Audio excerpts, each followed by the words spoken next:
From Relay, this is Upgrade. This is episode 571 for July 7th, 2025. This episode is brought to you by Squarespace, Delete Me, and Oracle. My name is Mike Hurley, and I have the pleasure, as always, of being joined by Jason Snell. Hi, Jason. Hi, Mike Hurley. How are you?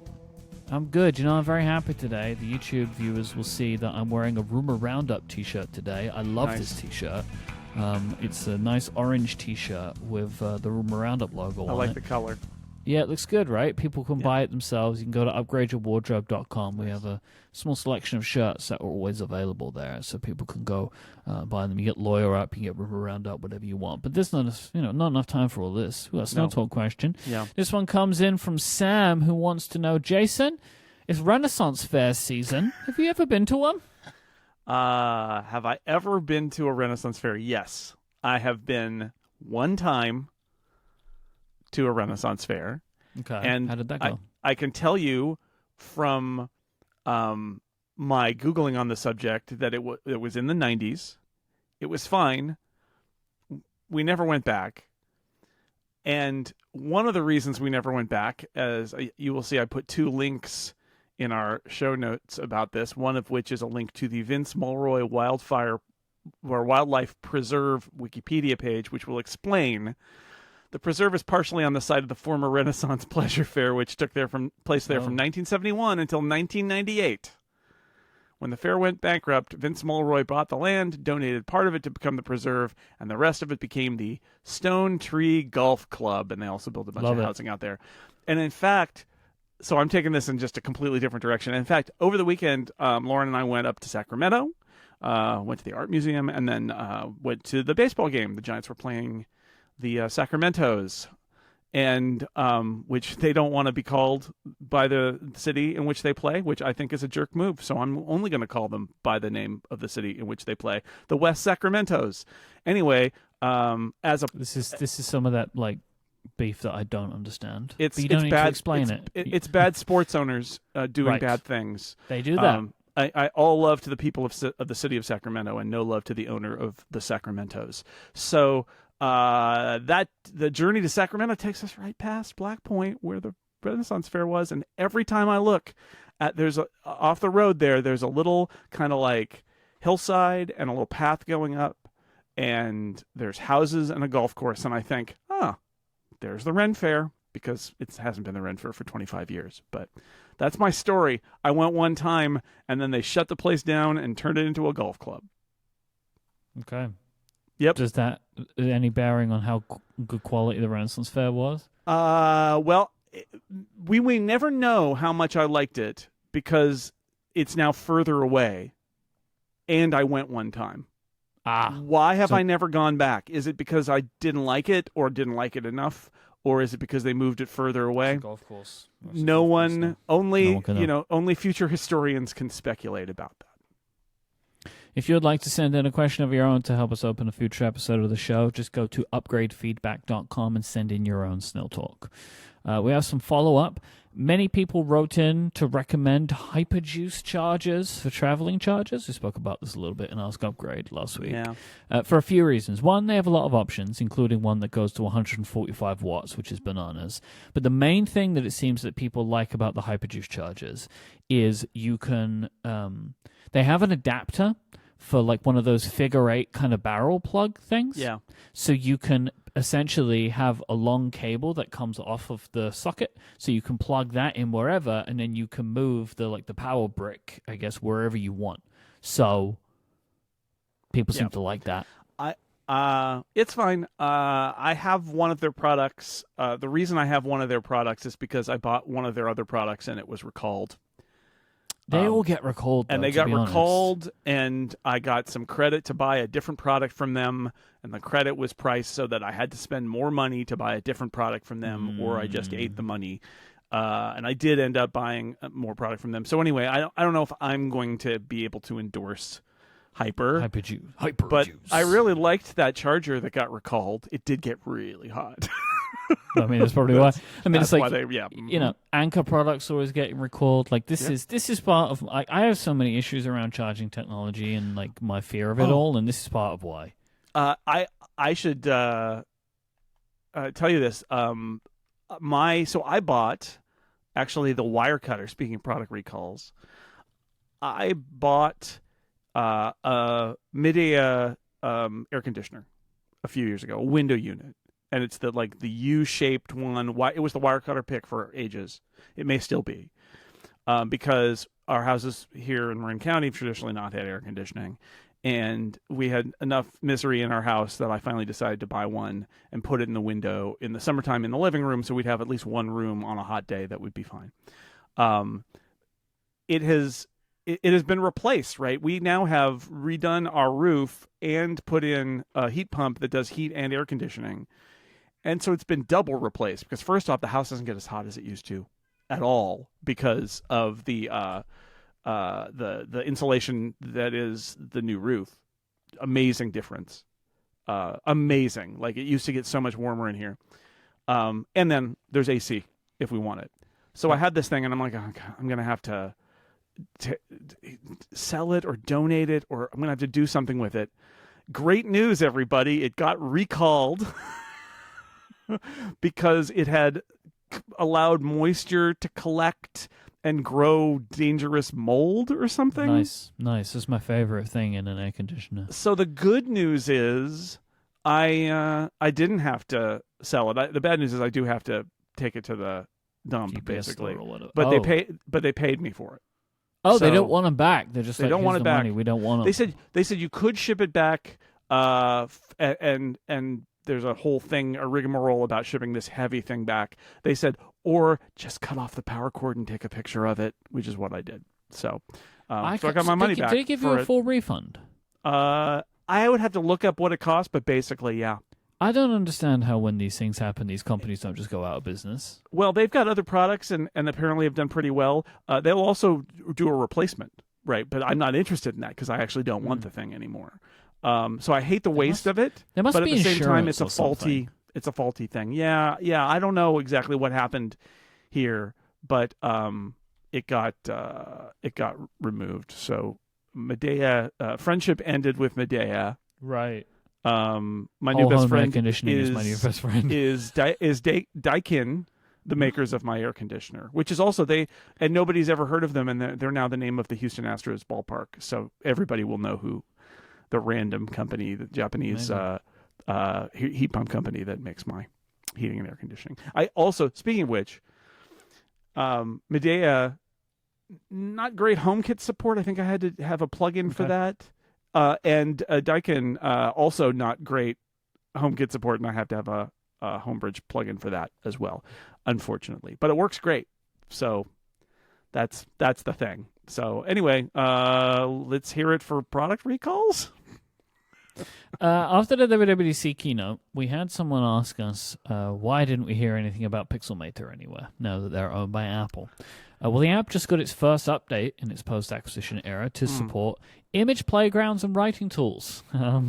Very much an Apple app now. If you needed any, proof, very much an Apple app. Nice. Support our APIs, please. Yes. Pixelmator team. Do that. I mean, this also really feels to me like, we were talking about this, like proof that it maybe is part of the iWork organization. Because like pages and numbers and stuff always get they always get these kinds of features added, right? And this feels like the kind of thing you would do to pages, numbers, Keynote. Yeah, structurally, I don't know if it's with that group or if it's with the the group that does Logic and Final Cut. Yeah, but or maybe they're all the same group. The basically. weird, separate apps group. I don't know. But it's like, they probably have guidelines for those applications about the things that they need to support, and Pixelmator appears at least. Because I don't even know where you'd put writing tools in Pixelmator. What they all have in common is that they're downloadable and not part of system updates, right? Yeah. Which is what makes them different from like the Photos app, which is in the OS. Apple has joined Threads. There is now an Apple account on Threads. There had previously been a bunch of service-based accounts. So music, news, podcasts, and stuff. But now they have a main brand account. They haven't posted anything, but this is making news. People are wondering if Apple are finally going to be abandoning X or lessening their presence on X. I reckon my take on this is that this is in anticipation of ads on Threads, and that Apple wants to be an ad buyer on Threads. That's what I reckon's going on here. That makes sense. I don't, for whatever reason, they still want to post solely on X, and I don't see it changing, because it hasn't after all this time. You still using Threads? Yes, I am. Okay. I post to it. It's actually the network where I have the largest following of all the text-based social networks. I think just because it's attached to my Instagram. Right.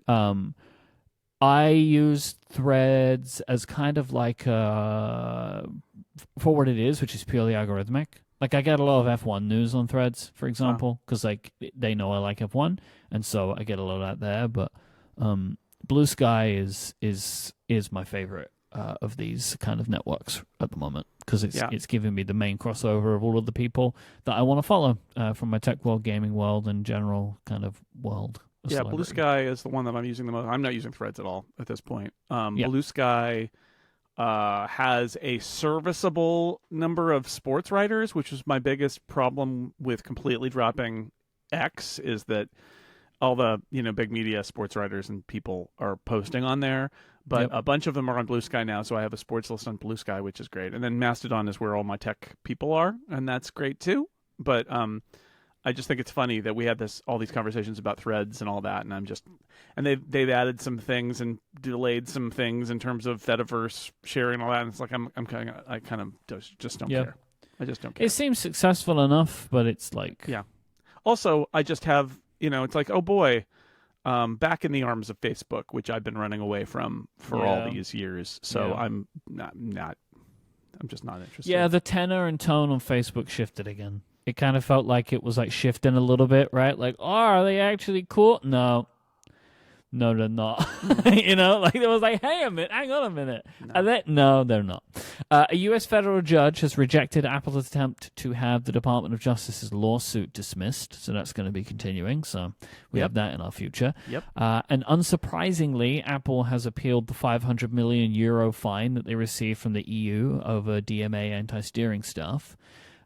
This is a quote from an Apple spokesperson. Today we filed our appeal because we believe the European Commission's decision and their unprecedented fine go far beyond what the law requires. As our appeal will show, the EC is mandating how we run our store and forcing business terms which are confusing for developers and bad for users.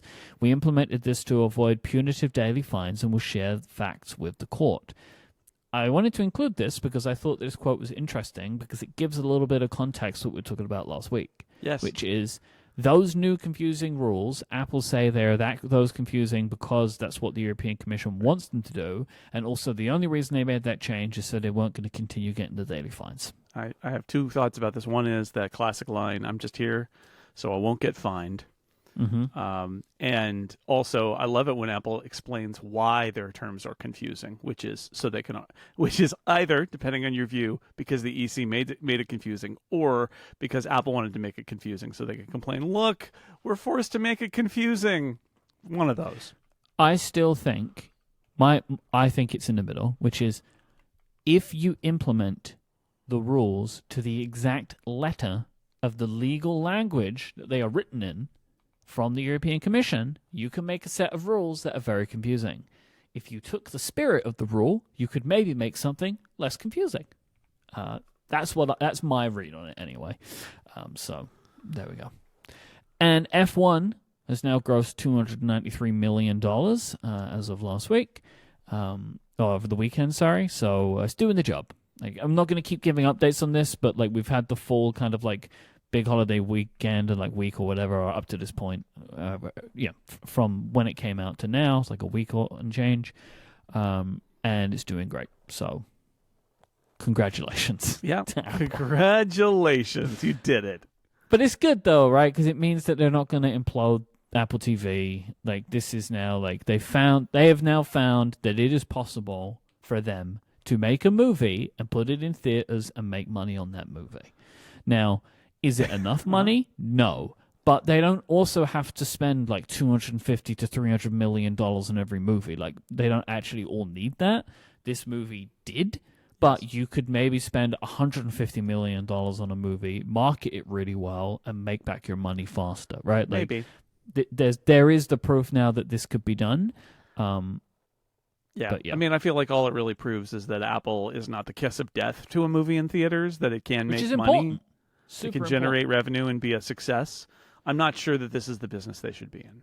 But No, actually, do you know what it is showing? I mean, this is unique. It's showing that when they actually put a real marketing effort behind a movie, they can get people to go see that movie.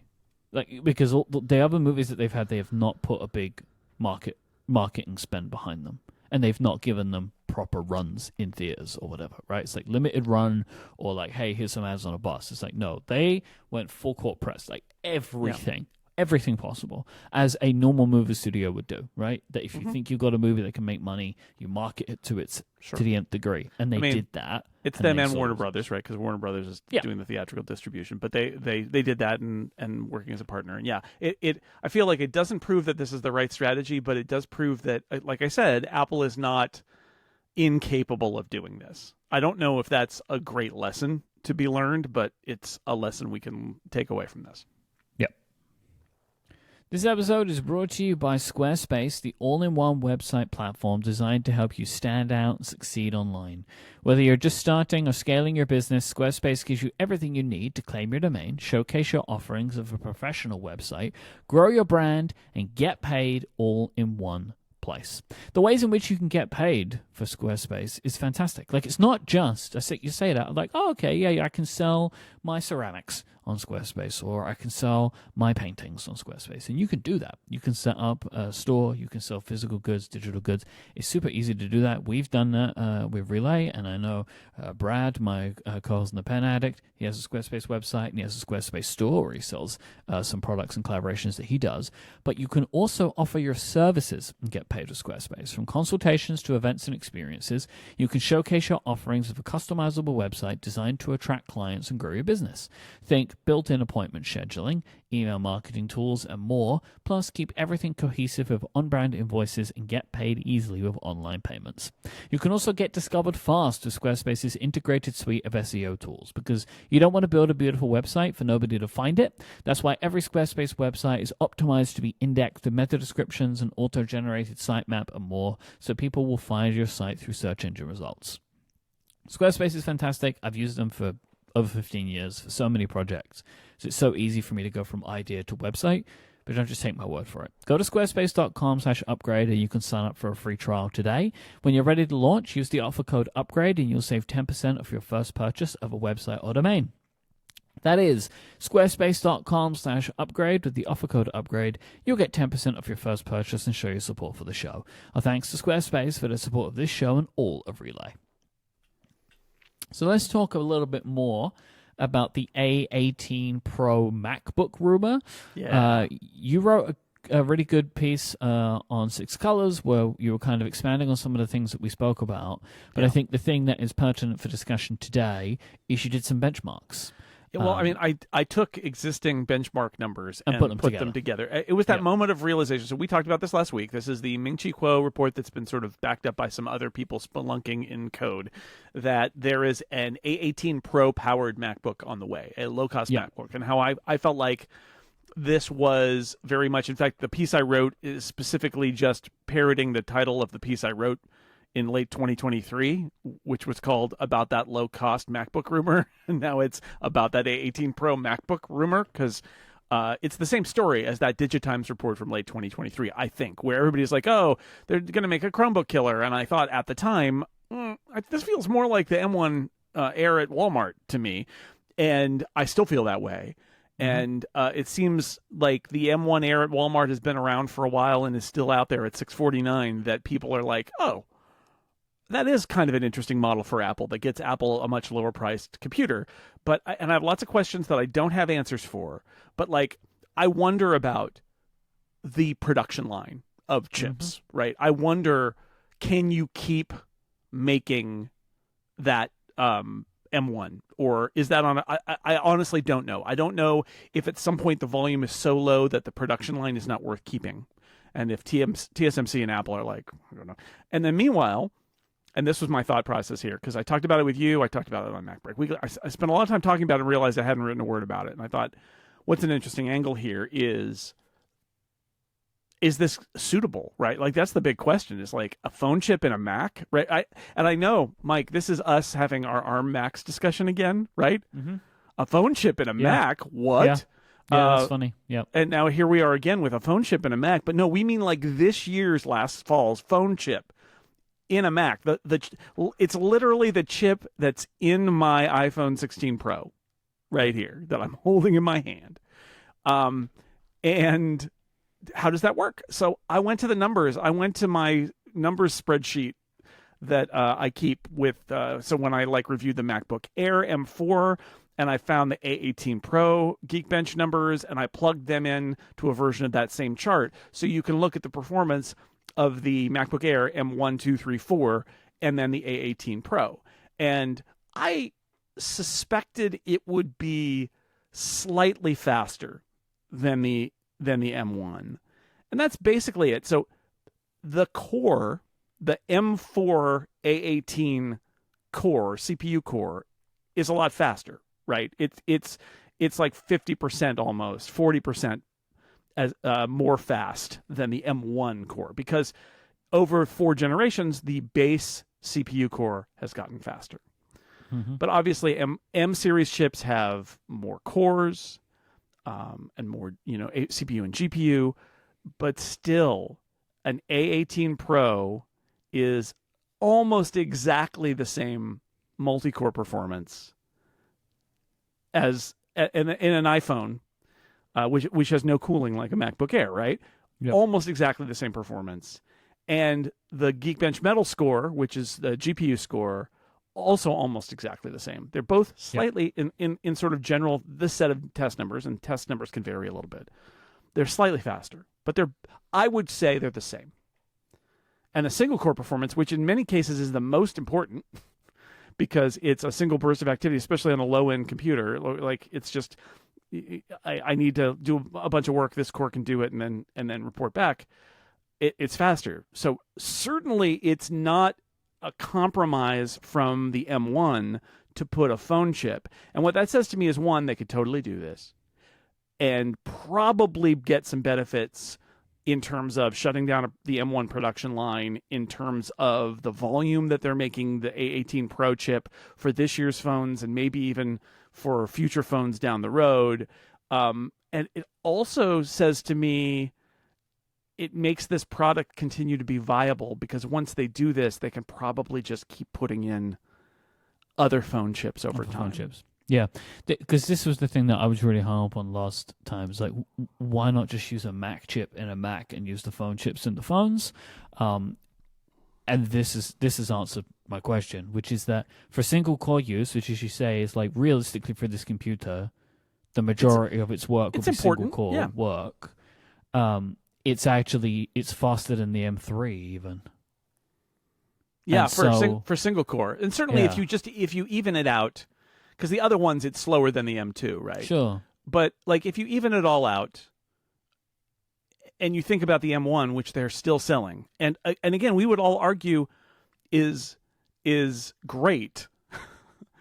This one does the job, and I think what I came back to, and I think I mentioned in the piece, I keep thinking of the fact that I think Apple Silicon is just so good that they built a base model chip, and it's so good. And we said that all in 2000. 5 years later, it's still so good. So good, in fact, that I think it's very clear that Apple's cheapest Mac laptop anyway, is not. It used to be the bare minimum, right? They would ship what they considered the bare minimum. And the one time that I think they went below it was with that the MacBook, the 12-inch MacBook, which was really slow, and it had some serious issues. But I think today, that $999 Air is way more than sufficient for regular people. Like, it's overpowered, honestly, in some ways. And if that's true, then there's an inefficiency in the market that Apple could probably address. And what is a very Tim Cook thing, I would say, is they've been experimenting by addressing it with an old system sold through a weird channel. But, like, that thing's still chugging And I would not. I mean, I think the $999 M4 Air is a great deal. It is one of the best values ever in the Mac. Yep. But if somebody said, I can't spend $1,000 on a computer, but I went to Walmart and there was a Mac for $649, I'd say, yeah, get it. It's fine. For what? I would ask them what they were going to use it for and all that. But like, it's fine. It's fine. I can break this here exclusively, Mike. Our video version on YouTube, which is mostly processed in the cloud, but it's edited and all of that by our video expert, Jamie. She does that all on an M1 Air. Yep. It's fine. Very capable computer. Yeah.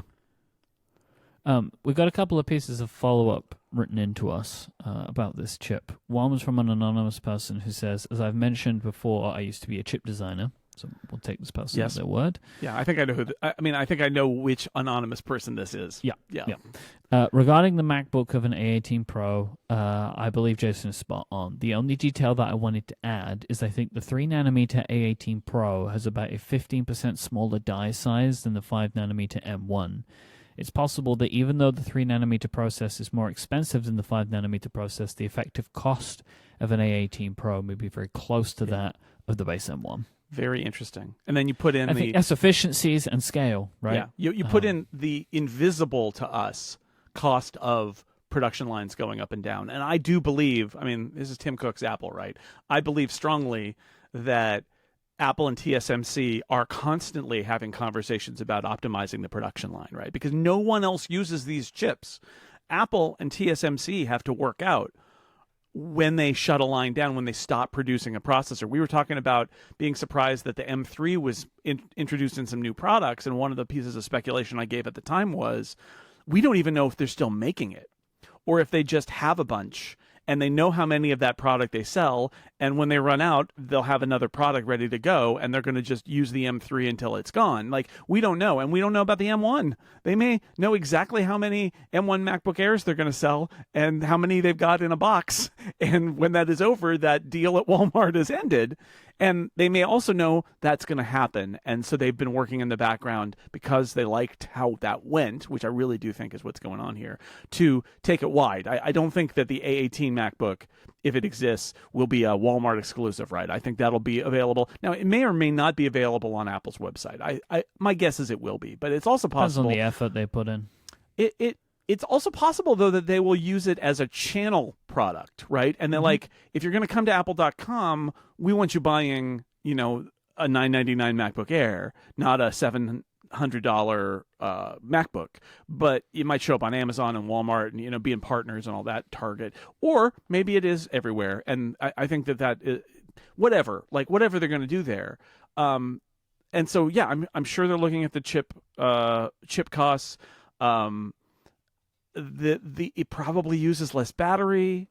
There's lots of things going on here, but I think it's I love that a person who actually knows what they're talking about said I was right. So that's great. Thank you. That's nice.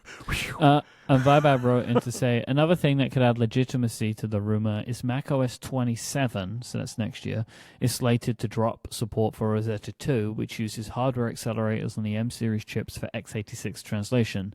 Removing support for Rosetta 2 means that the A18 MacBook is not decontented compared to the M-series MacBooks running the same operating system. I had a couple people point out that Rosetta 2 is going to be a problem. I'm not sure whether it means that Rosetta 2 wouldn't work on this or that it wouldn't work well on this.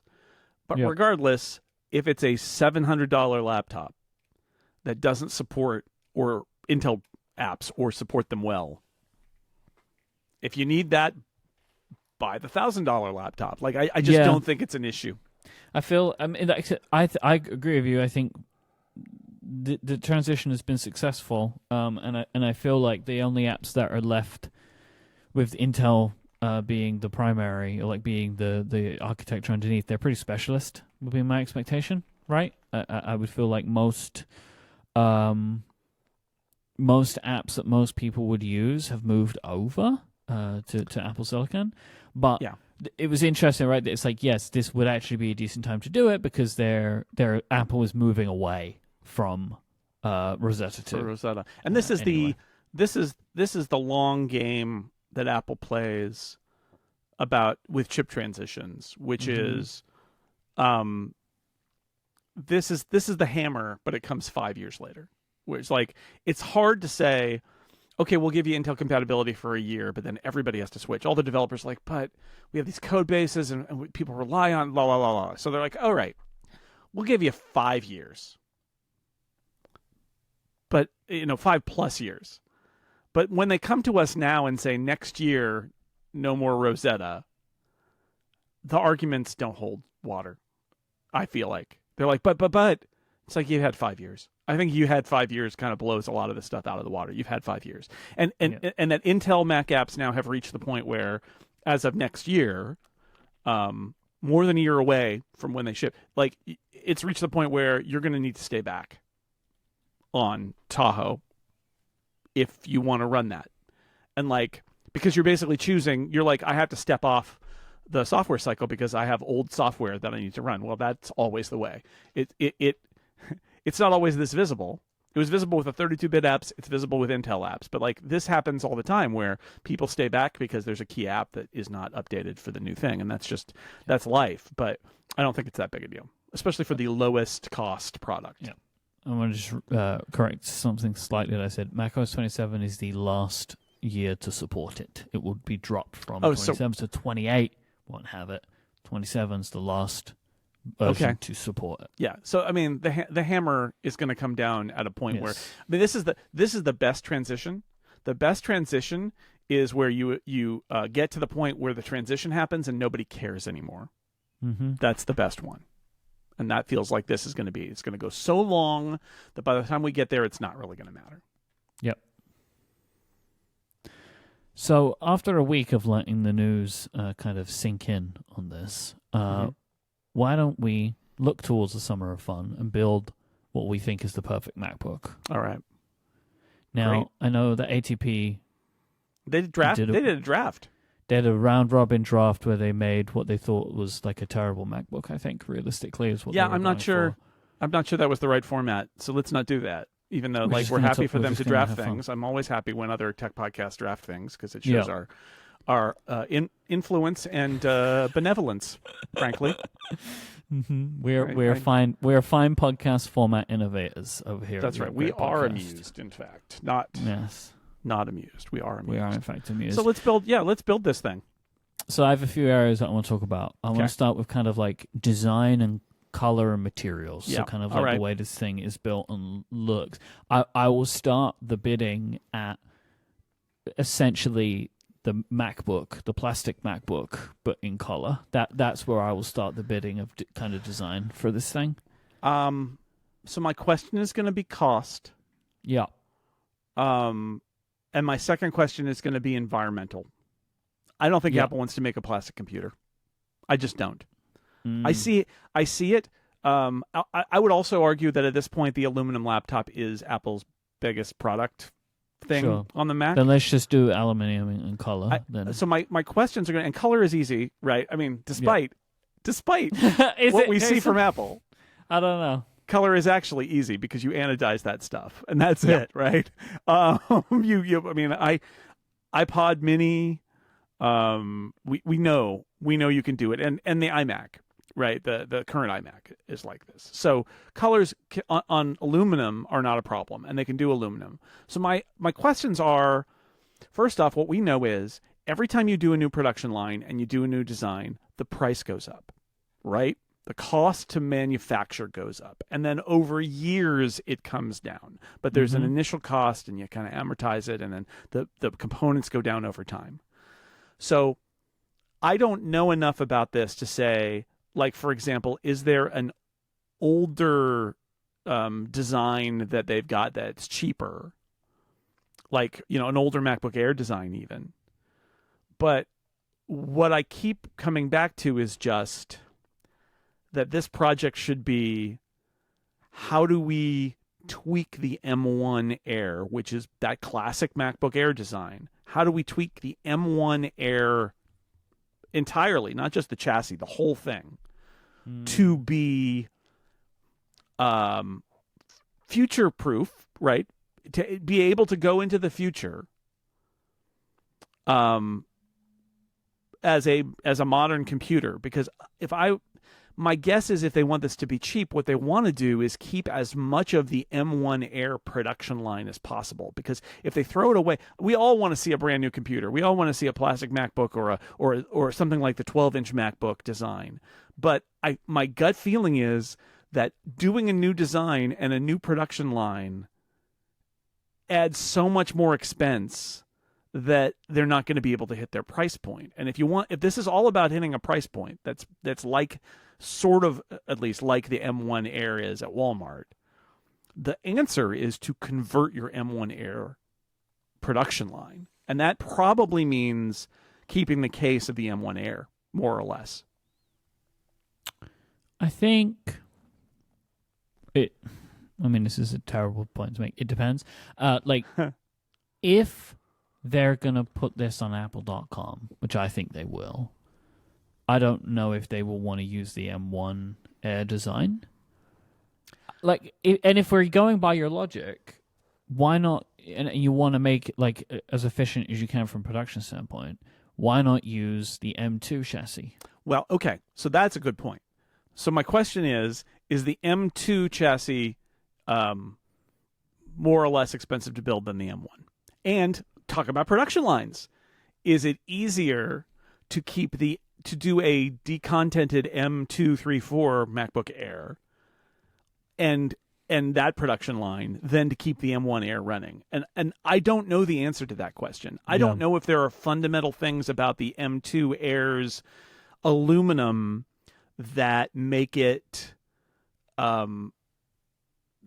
more expensive than the M1 is to manufacture. And I'm not worried about Apple saying, "Oh no, it's on Apple.com." I'm not worried about that because it's gonna be cheap and probably anodized into some fun, put an asterisk next to fun colors. Great, but I think in the end it comes down to what's the cheapest thing to make. And if it's cheaper to use the M234 Air production line to make these things, and they're basically a variant in the existing MacBook Air design, they could do that. I actually would be more worried that it looks like a MacBook Air, a current MacBook Air, if I'm Apple, than that it looks like the old design. Because if it's the old design, you can tell it's not the current MacBook Air. It's a different product. And and we don't know anything about the. We'll get to the rest of the computer here, right? But just for the kind of physical design of it, I would probably look. If I were inside at Apple, the answer would be, what's the cheapest way for us to make this product, right? And that's probably an existing design. But that depends. I see where you're coming from with that, but it's not what they do with the SE. I know the SE went up in price, but if you are confident that you will make, if you can project out the money you're going to make on this thing over the next 10 years, maybe you do spend a little bit of money in the tooling to create a new thing. Maybe. I mean, you risk having it cost more than you want, which is a question, right? Maybe they don't want to sell a 649 computer, right? Maybe there's no way for them to make anything but that M1 at 649, and they're blowing out the last of their parts for that, and then it'll be gone, and that they're okay with 799 instead of 649. That's a big leap, but Apple is, if any company is capable of making that leap. Also, you mentioned not the SE, but think about the iPhone 16e. The 16e is based on a modern design. Yeah. It's not based on an old design. It's based on a modern design that's been given a little bit of a twist. So, I don't know. I mean, it would really surprise me if they released a new computer that looked exactly like the M1 MacBook Air. I would be surprised about that, because also and this also actually undoes my point about basing on the M2 as well. I don't think they want people to think this product is a MacBook Air. Right? I agree with that. It's a MacBook. I agree. And so then, would basing on either of the Air chassis make that a problem? If it looks like a MacBook Air, you know? So, look, if I had my druthers, I would say make a new aluminum design that is reminiscent of the M4 Air, 234 Air, but is a little bit different. That would be if I had my druthers. If I'm looking at spreadsheets at Apple and the answer is make some minor modifications to the M1 Air design and keep selling it as MacBook because the MacBook Air looks different now, you could get away with that. We haven't even talked about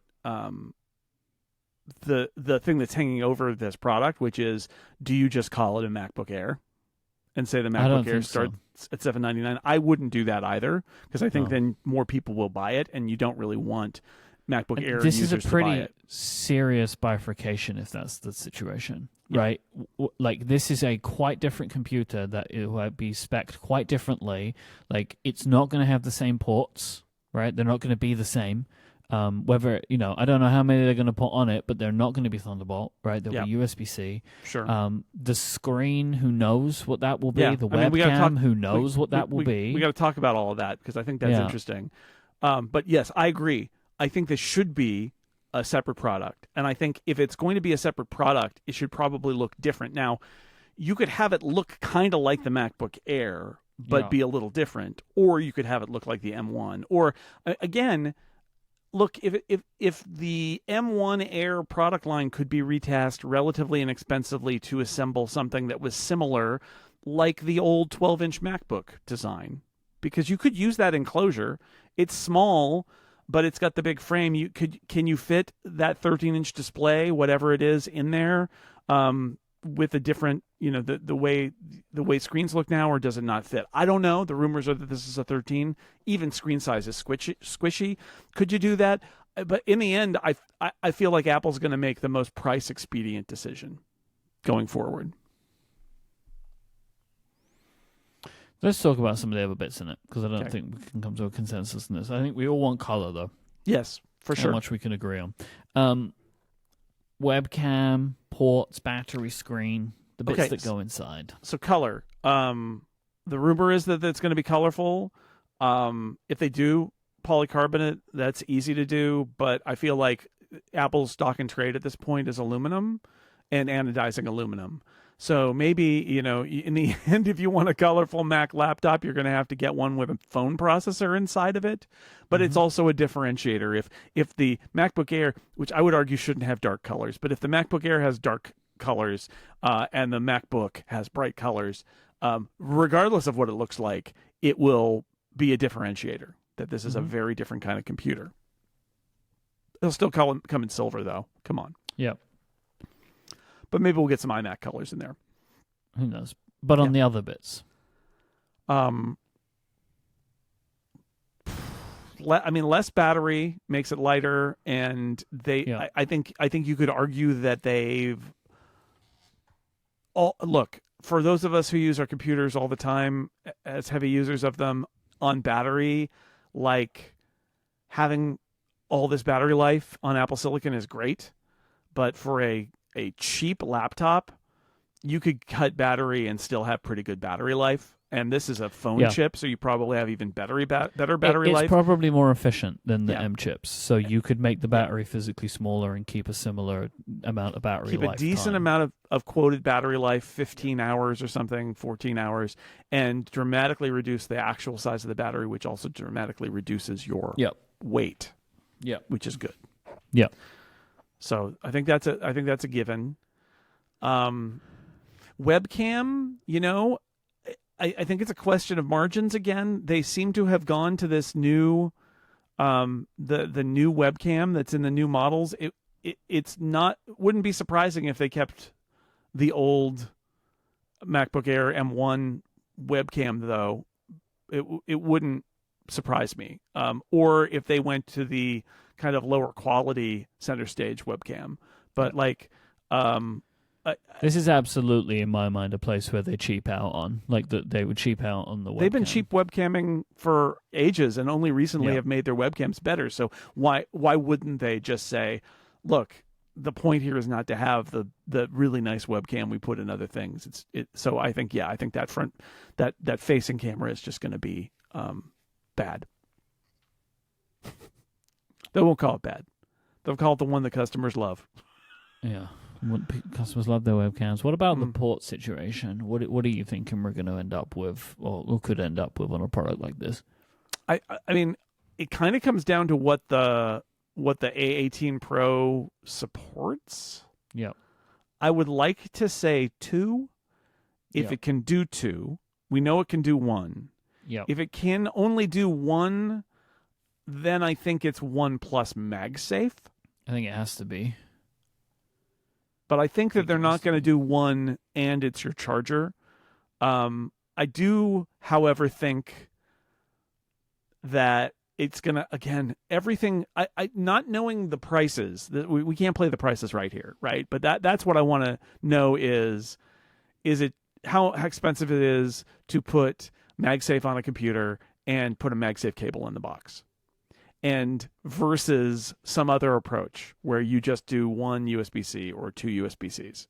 And that's an open question for me, because whatever is cheaper, I would say, is what they're going to do. But I do feel like 1 port, no other way to charge it's rough. They could do it. They've done it before. They could do it, but that's but rough. that was such a death knell in that computer amongst all the other things, right? Like, yeah, it's not a good experience to have just 1 port on your computer. It's a very bad experience.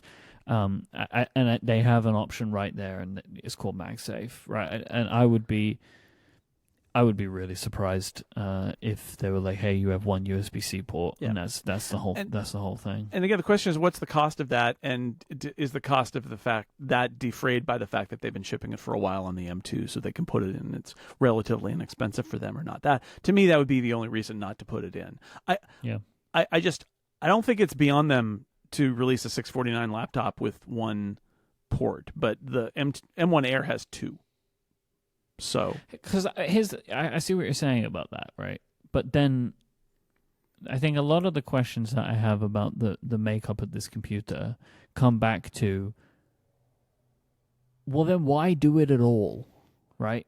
Like if you're gonna make it worse than the M1 Air in certain respects, why even do this? One of the reasons why might be that they can't make the M1 Air anymore, and so they're gonna move on, but they like being down there, and they may not be at 649, but maybe they're down there at 700 or 800. It's going to be less than the Air. But I agree with you. I think that would be the argument is let's try not to make it appreciably worse. And then the question for me becomes, is it 2 USB-C ports or is it a USB-C port and MagSafe? And I think that comes down to price, but I think it also comes down to what that chip is capable of. If the chip is not capable of, and I just don't know enough about USB-C and the implementation on that chip, the A18, to know if it's capable of 2. If it's capable of 2, though, it would be very easy to just do 2 USB-C, just like the M1 Air, and you charge on one of them, and there's no MagSafe. But if I think that so Zoe in the Discord's making a good point, which is that the battery life now is better than it was with the MacBook, the 12-inch MacBook.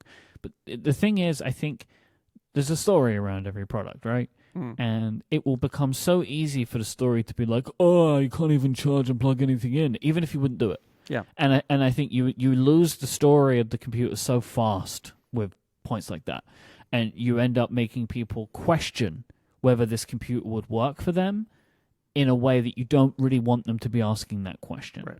And I think if you say to people, you can charge it and plug in plug in peripherals via USB-C, you've kind of removed that point from people's minds. I don't think that a lot of customers in this area are like, but can I plug 2 things in? Yeah. No, you have an option to plug something in by USB-C while you're charging your computer. I think that is just an easy story to tell, rather than like your story they tried to tell last time, which didn't work for various reasons, but it also just didn't work on the face of it before people had used it, right? And it was just it's a complicated story to tell. But I can see a simple answer here where it's 2 USB-C, charge via USB-C, and this came up on ATP last week, and I think it's a really interesting point, and I think it's not beyond Apple, which is no charger in the box. Charge via like an iPhone, charge via the USB-C that you got, no charger in the box. And if you want to pay for a charger, pay extra. Only, then don't put charger in the box. Well, if they do MagSafe, they still don't have to put charger in the box. They just have to put They the cable don't. in the box. Oh, but yes, the cable, for sure. No charger in the box. Which is I don't think one there's of a charger in the box for this product, no matter what they do. Yeah, no, Like, I just think it's fascinating. What an idea! But yeah, that's one way you bring the price down. Is just you don't include stuff like the charger, and they already do that on other devices. You bring the price down like in so many ways, like so many imperceptible ways to the consumer, like. And I know many people know this, but like, obviously you've not made the thing, right? Which is like a whole separate process. You got to put them in the box. That's a separate process. You make the box smaller, which is cheaper. Then they are easier and cheaper to ship because they take up less physical space. Yes. And they're lighter. The boxes are smaller. And they're lighter because there's less battery, and the weight makes them easier to ship as well. Yeah. Well, it depends on how you do it, actually. So it's just if you put it on a plane, that's the problem. Put it on a boat, it doesn't matter. Yeah, like this is true. Boats is not about weight. Boats are purely about physical size. About capacity, volume. Yeah. The other thing, I don't know if I mentioned this here last week, but the other thing that struck me just as a drive-by is I don't know what the TSMC factory in Arizona is going to be able to produce, but it strikes me that, it's not going to be leading edge chips. Is this the kind of thing that ends up getting some chips that are produced in the U.S. and possibly assembled in the U.S. for non-profit margin reasons, right? For tariff and politics reasons. I feel like a laptop is complicated enough that probably not, but who knows about that. So I just want to throw that out there. They put a Mac Pro together. You know what I mean? It's made with trailing edge stuff, right? This is not going to be a cutting edge product. I realize that the A18 Pro is actually made with the newest 3-nanometer process from TSMC, but today's cutting edge process is tomorrow's legacy node. That's just how it works. That's how my granddad taught me, and his granddad taught him. You can put that on a tea towel and like hang it over your oven. That's right. That's right. It's just, it's a memento mori. You could put it anywhere and just say today's cutting edge is tomorrow's legacy node, and people will be very confused. But you'll know. Also sad. People will feel sad. I'm on my legacy node. Yes. I don't really feel like we come to any decisions on this product. We've had a good conversation. Last point is price. For me, $700 is the ceiling for this product, I think. Yeah, we say that. In my gut, we say that. I know that the they can go to $799. Yeah, the 16E was more than we thought it would be. The 16E was more than we thought it would be. Yeah. I am gonna say I would like to see it. You said $799. So 700, so $699. $699. Wow. In my gut, that's the right price. Okay.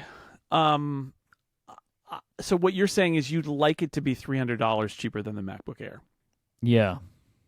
Which is unrealistic, I know. Yeah. So it will be like $800. I'm going to say $200 cheaper than the MacBook Air. Yeah. Yeah, so what is that, $799? $799. I'd love to see it at $749 or $699, but then I have to do the Jason thing of saying that's what you wanted, and it won't be that. It'll be more expensive than that. $799 actually is also really good, I think. For Apple, if it's a brand new computer from Apple that looks nice, right? Like that's important. Got to look good. Yes. It's got some decent features in it. $799. That is the counter argument to more severely decontenting it and turning it into an M1 Air. Is that I think could Apple make a $649 or $700 laptop? Yes, they could. But what's the goal here? Is the goal to go all the way down to $649, or is the goal to just create some space under the MacBook Air to fulfill a market that you maybe weren't serving and now you can and still make your profit margin?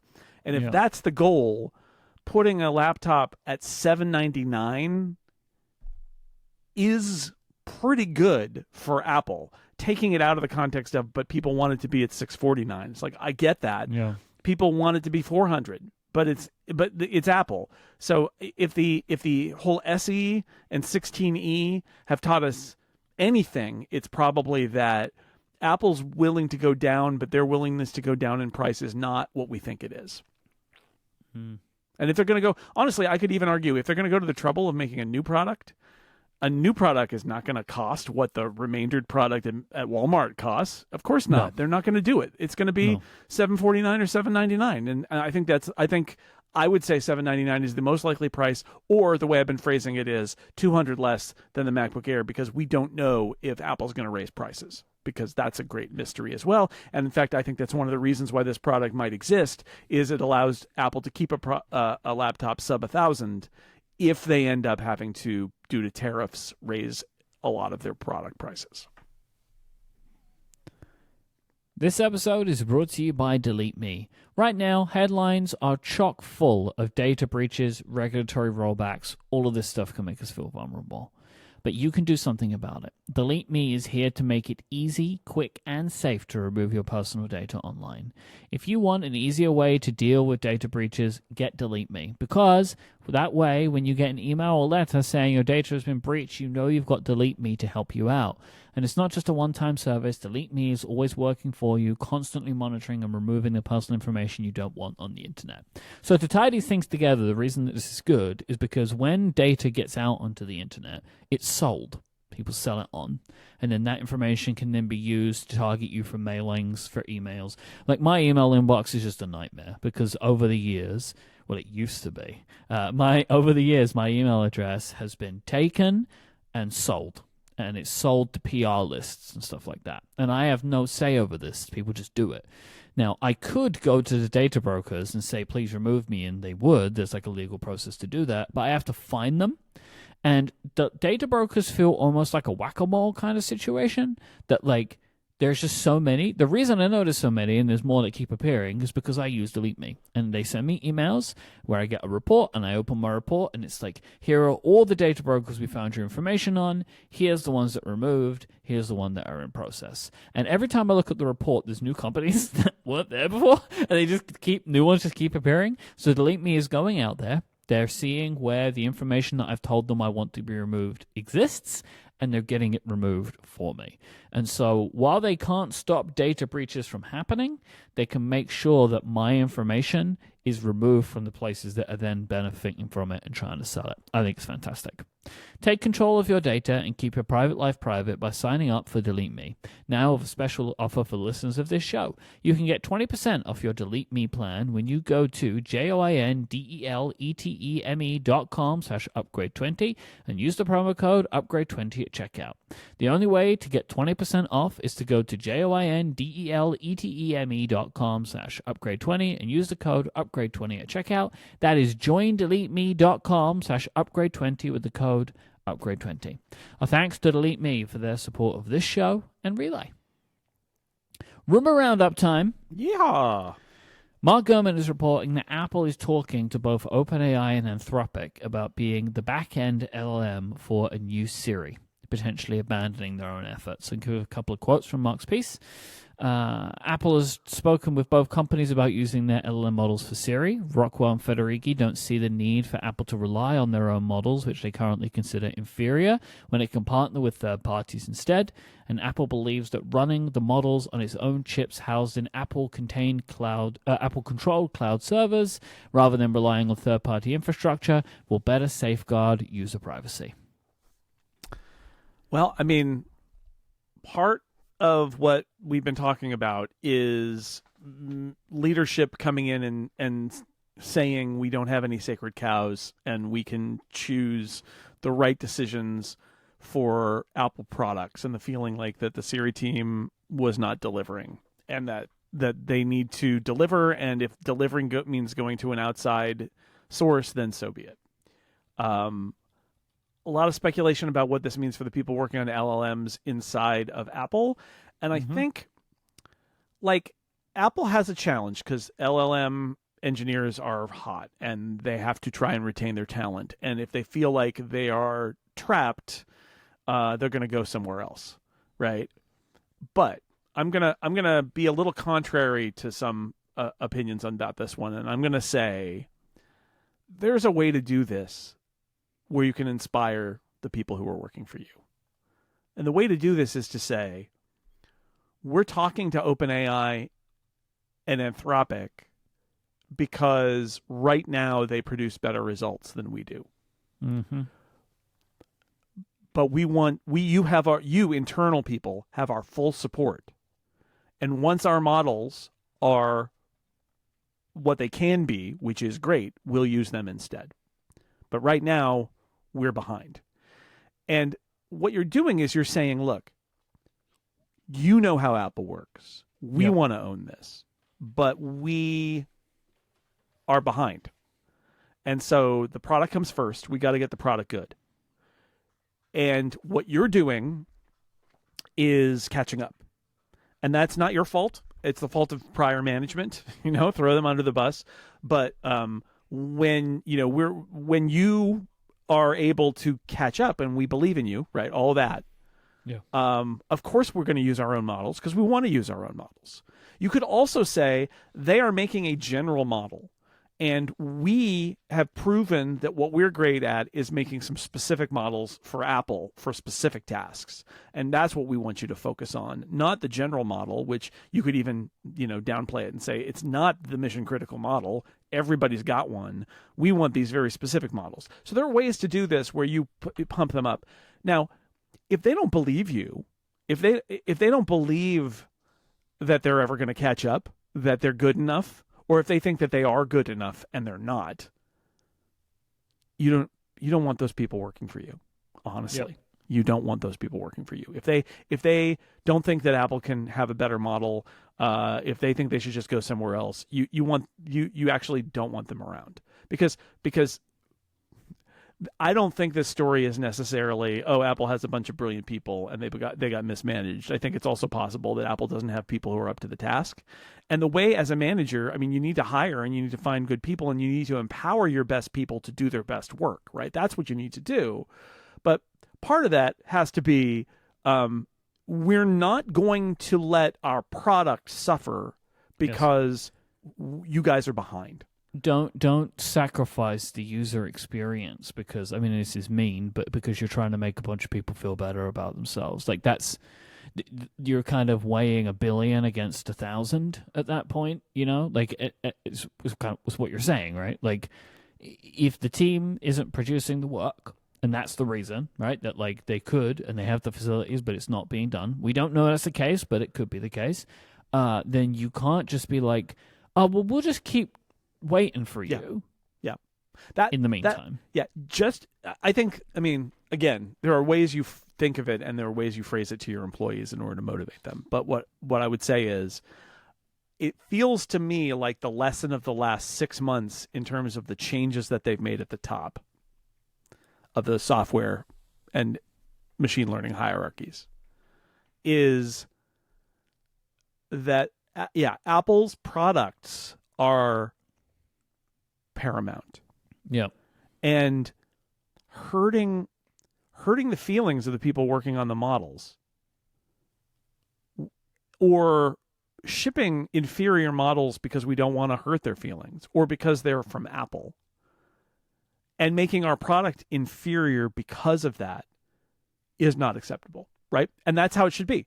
If you're a manager at Apple and you're like, well, we could ship this Siri, which doesn't work, and it's going to take us another 2 years, and maybe it'll work, or maybe it won't. Or we could integrate with a third party and ship this Siri next year, and it's going to be good. Yeah. You can't make that first decision. You can't. You can't do it. You can't say the Tim Cook doctrine that people like to talk about is not Apple should own its own key technologies, even if it makes their products bad. That's not it. That's not how it works. And I know Apple Maps is an example people card out there. There are some very specific reasons why that happened. But suffice it to say, Apple Maps shipping was not viewed as a victory by Apple because it wasn't good enough. It's the at least pretext that they used to get rid of Scott Forstall. Like it was not viewed as a victory. It was viewed as a mistake moment. This is, and I think somebody on a podcast last week referred to it as the reverse Apple Maps. I think that was me.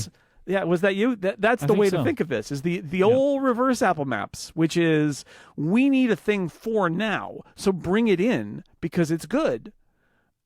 It doesn't have to be a lifelong commitment, although I will also say there's another way to spin this, which is those guys are good at this one thing. We'll work with them on that thing, and then we're going to focus on the models that make the iPhone and the Mac and the iPad unique and build those. There are other ways to approach this, and I think Rockwell especially, who was put in charge of Siri, we know the story there, right? We know the story that Rockwell was very frustrated because he thought, I think rightly, that voice control would be a great asset for the Vision Pro. That was Federico who said reverse Apple Maps. Oh, was it Federico? Okay. You can take credit.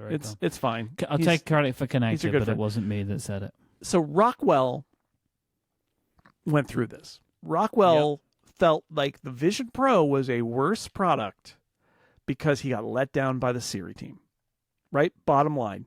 And now he's in charge of Siri, which is quite a statement, right? But it speaks to the idea that in the end, the quality of the product you ship matters, not where the technology comes from.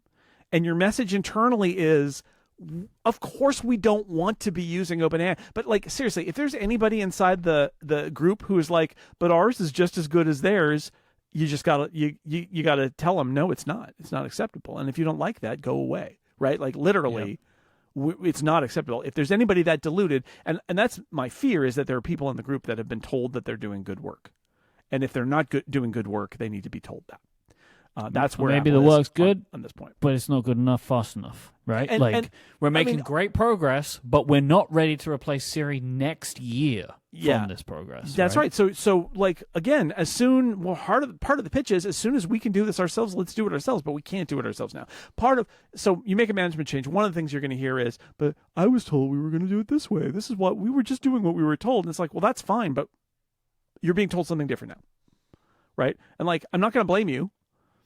But, you can make excuses, but in the end, it's very clear where we need to go. And, when you get there, we'll be here. I think one of the great advantages of being a manager in this situation is, of course, Apple wants to build its own thing. But we've been unable to. And anybody who thinks that we were able to is wrong. Mm-hmm. And we need to make that a goal. But in the meantime, we're going to be pragmatic and we're going to use partners. And also to say, the iPhone is a place that everybody wants to be. It's super important.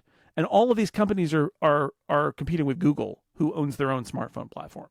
So Apple's actually in an advantageous point here, where these other companies would really like to partner with Apple about this stuff. So it gives Apple an advantage to make their product better now. And the only real fear is that Apple will become beholden to them and will be unable to catch up with them. And I mean, that's bad in so many ways, but you have to bet on your ability to catch up with them. If you're an Apple manager, you have to bet on that.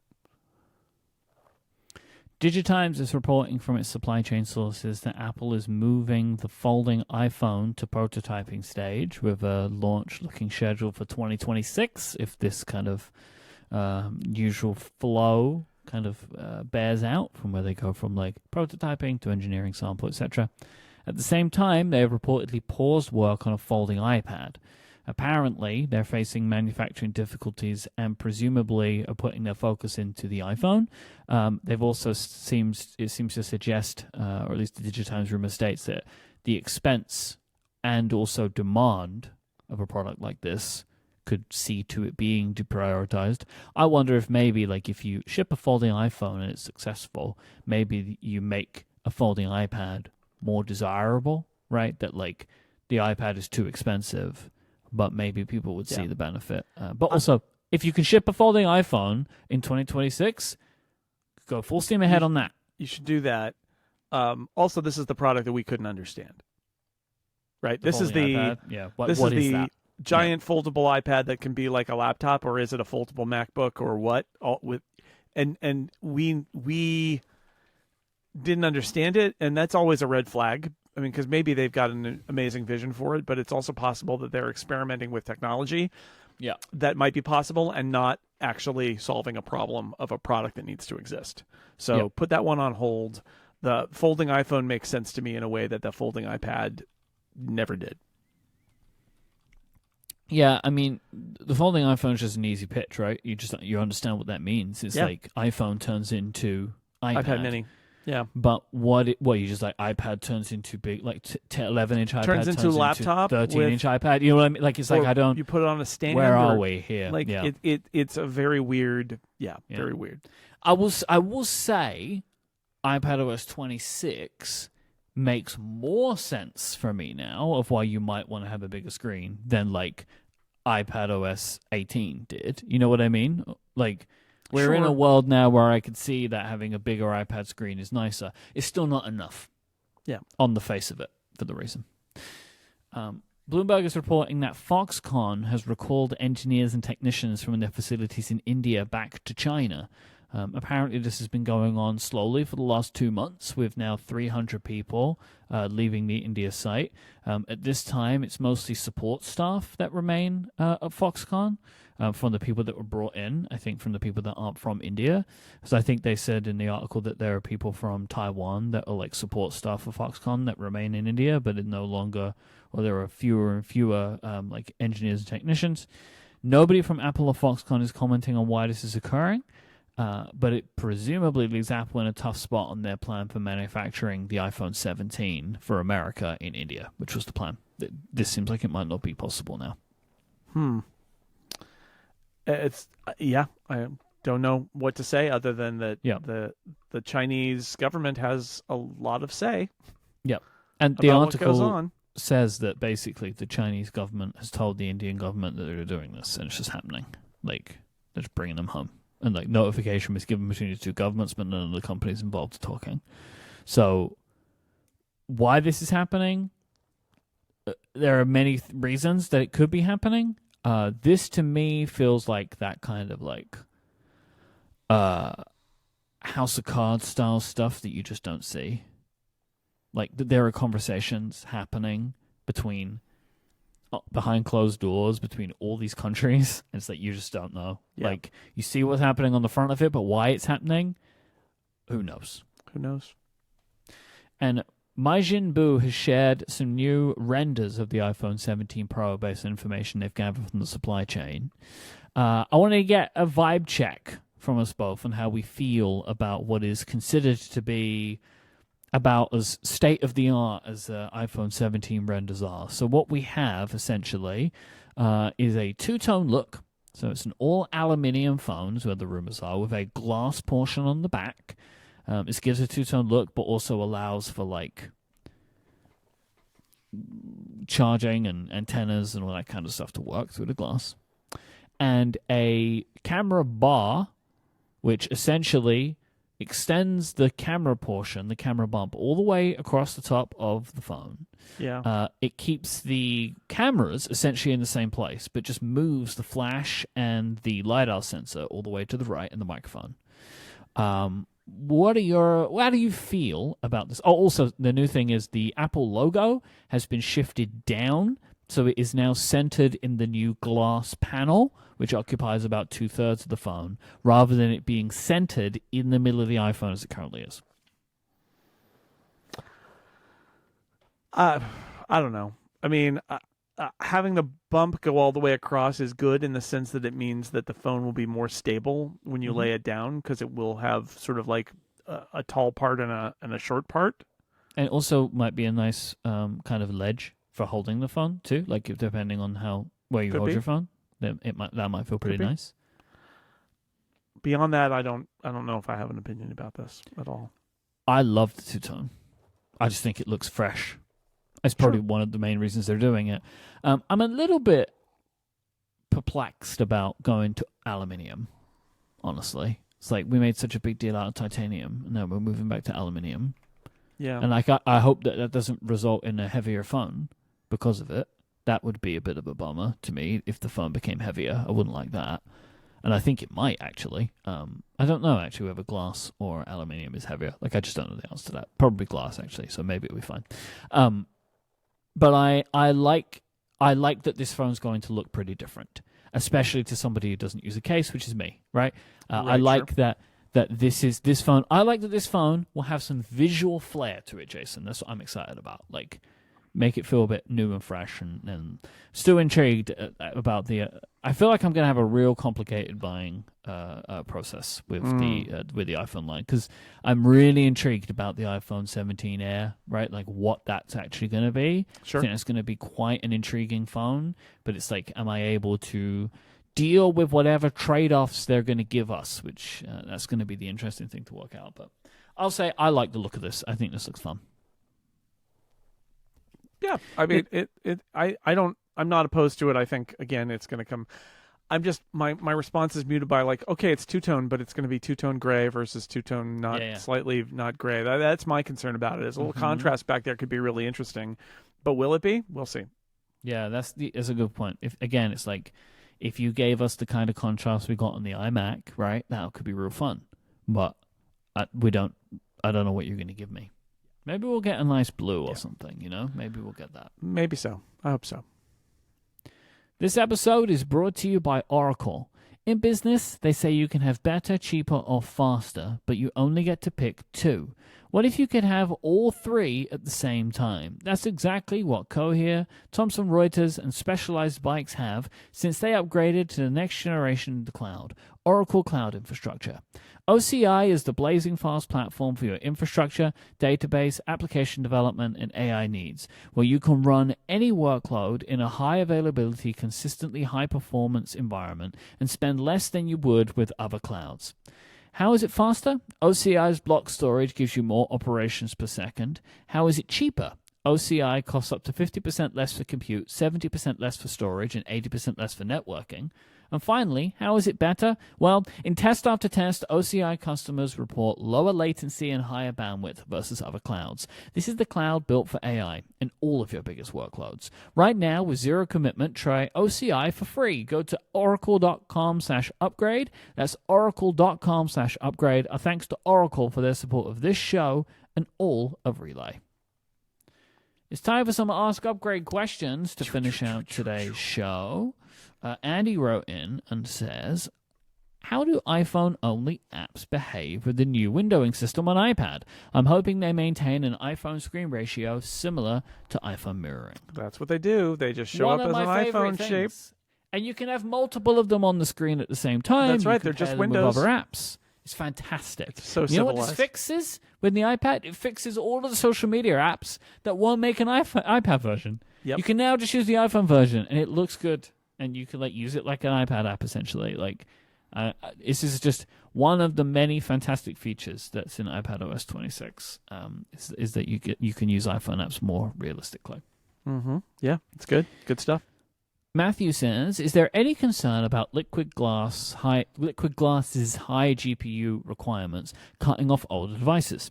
Apple usually keeps devices supported longer than most companies, and that was a huge draw for many people I know, myself included. I assume that, Apple has made the cutoffs specifically thinking about the GPU issues involved. And worst case scenario, they will scale it down where you'll just get less because there's a phone that can't support it. If they don't like it, they'll either optimize it or they'll turn it off for some models. And I just don't think it's going to be a big deal. So Stephen has an iPhone XS running 26. That's the lowest phone. Yeah. That's where it cuts off. And I was asking him about it, and he says he's obviously on the beta. It says it runs fine, but you can tell you're at the edge, basically. Right? It runs, but it is more noticeable that it's running, kind of thing. I'm kind of putting words in his mouth. That was what we were talking about. Yeah. And I just think it's worth noting that this phone came out 7 years ago. Right. And I just don't think that's bad, honestly. I think 7 years is a really, really long time for a phone upgrade, and that. If that is your kind of maximum cycle, I think that's totally fine. And I really don't need everybody to write in and tell me about their, Uncle Bob, who's been using the phone for 10 years, because he can still use it. You know what I mean? The phones don't, get murdered. But, I just think realistically, the person that is using a phone that's 10 years old is maybe not that fussed about, being on the most recent version of iOS 26. Yeah. Or I understand that there are, but I just think that you could get yourself into an older phone. You don't even need to buy the newest phone, and you would get a decent deal on it. And I just think 7 years is a really long time, and I think perfectly fine. I was thinking, not to step on a philosophical landmine here, but I was thinking about this the other day, that there's this whole debate about subscribing to things versus buying things. And there are people who don't want to hear this, but I'm just going to say it. Everything is a subscription. Everything.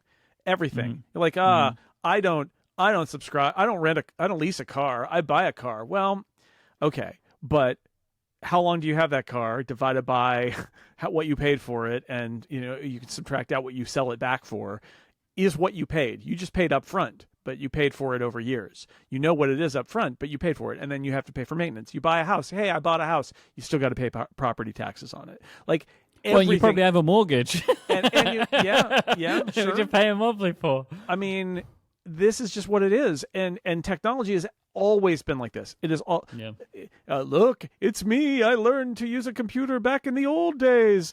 It's always been this way. Because there's always a new thing, and there's always a new OS, and there's always a new version. And if you're somebody who would say, yeah, but now there's security updates that you only get for 2 years and all that, it's like, well, that's true. But, like, it's always been the case that if you're somebody who decides to pull up stakes and just kind of go off on your own with an old computer and old software and use it forever, you can do it. But most people don't do that because that's just not how it works, because the companies that make the products still need your money. And that's just the reality of it. So I agree with you. As long as a 5 or 6 year old iPhone that's supported doesn't become unusably slow because of liquid glass, I don't think it's a big deal. And I would argue that the most likely scenario in that case, and something that Apple has done in the past, is certain effects are disabled on older models in order for them to run smoothly. That's it. Yeah. And I think it's fine. I think if they target within 5 years, I think it's fine. Realistically, I think for the way that the vast majority of people are using their phones. And also we come back to this thing that over and over again, we all have our anecdotal stuff, but Apple knows this more than anybody else, right? And they want people using their operating system. And so they know what the cycles are for the vast majority of their customers, and they target to that. Yep. Matthew asks, do you think Apple will go with 26 for their hardware this year? I want them to, but I don't think they will. I don't think they will, but I agree. I would love it if this fall we got the brand new iPhone 26 Pro running iOS 26 using the amazing new A26 processor. So that was Andy. Andy wrote and said, should Apple change the processor numbers? I'll say at least do the processors. If you don't want to do the iPhone for whatever reason, you don't want to do that. Having these 2-digit numbers where it's 3 different ones, and moving to 26 for the OSs doesn't change the fact that you've got an A18 chip in an iPhone 16, which is too close. It's just don't. At least stop with the hardware. The only product that is numbered like this is the iPhone. Yeah. So I just have to remember one number, and the rest of them a calendar year. But, I mean, I think they should get rid of the number from the iPhone anyway. But if you're going to keep the numbering, you should just move them all to calendar year. 26. It would be bananas to me to have done it on the OSs and not doing anything else. So why are we doing it all then? Why are we doing it at all? Yeah. If we're not going to... the point of it is standardizing, but then you did not standardize the rest. You just left it to be whatever you want it to be. Yeah. And Thomas asks, if macOS is working towards touch support, do you think it could show up before the MacBook Pros go to OLED, or do you think they would likely wait and roll them out together? There's no point in doing touch support unless Apple is shipping a brand new design that's got a touch screen in it, and the existing MacBook Pros aren't going to get a touch screen because they wouldn't add that until they change the display. Yeah, so. I think I'm agreeing with you by saying I think the next big update to the MacBook Pro, which I think is within the next couple of years, will get a touchscreen, and it will also be OLED. It may be next fall, I think is the rumor, fall of 26. Yeah. And so that would be my guess, is that they'll actually, my guess is that they will do, they'll announce macOS 27, and then when they roll these products out, there'll be some new touch APIs that just get added with 27.1, and that'll be that. And by the way, because people are already writing it, you don't need to make macOS touch friendly. You don't.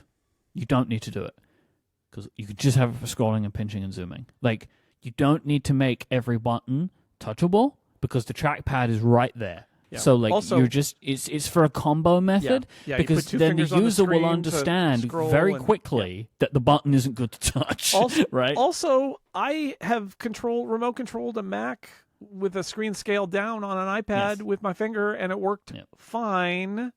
And the iPad's got a menu bar now that you can do by touch, and it's fine too. Like it's fine. It's not going to be a big deal. But at least with the iPad, there are certain elements that you have to tap to enlarge them, and then you can tap them again, right? And I don't want to see them do that to macOS, and I don't think they need to. I really don't think they need to. And my experience with using a touchscreen Chromebook, absolutely, most of what I did was scroll or reach out and tap a thing. And the truth is that even those of us who use keyboards and trackpads all the time and grew up using those kinds of pointing devices, even our brains have been rewritten where you see something on the screen and you want to touch it. So I would be happy to have that. And I do that on my iPad all the time. Like when the keyboard and trackpad are connected to my iPad, I still touch the screen. I don't do it as much, but I still do, and it's fine. So I think it will happen at one go. I think there will be new touchscreen MacBook Pros with support for touch in macOS, and that'll happen simultaneously. Which should be great. Yeah, sure. If you would like to send in any questions, for Ask Upgrade or just any follow-up or feedback, you can go to upgradefeedback.com and you can send in your questions to us there. Thank you to our members who support us directly with Upgrade Plus. This week, we're going to discuss how I influenced Jason about some happy fruit. You can go to getupgradeplus.com if you want to know what that means. Become a member, support the show, get longer ad-free versions of the show every week. If you want to watch this show, just go to YouTube and search for Upgrade Podcast and you'll find us. Thank you to our sponsors, that is Oracle, Delete Me, and Squarespace for their support of this week's episode. But most of all, thank you for listening. Until then, next time, I should say. Goodbye, Jason Snell. Until then, next time, Mike Hurley. Whenever there may be. Goodbye. Goodbye.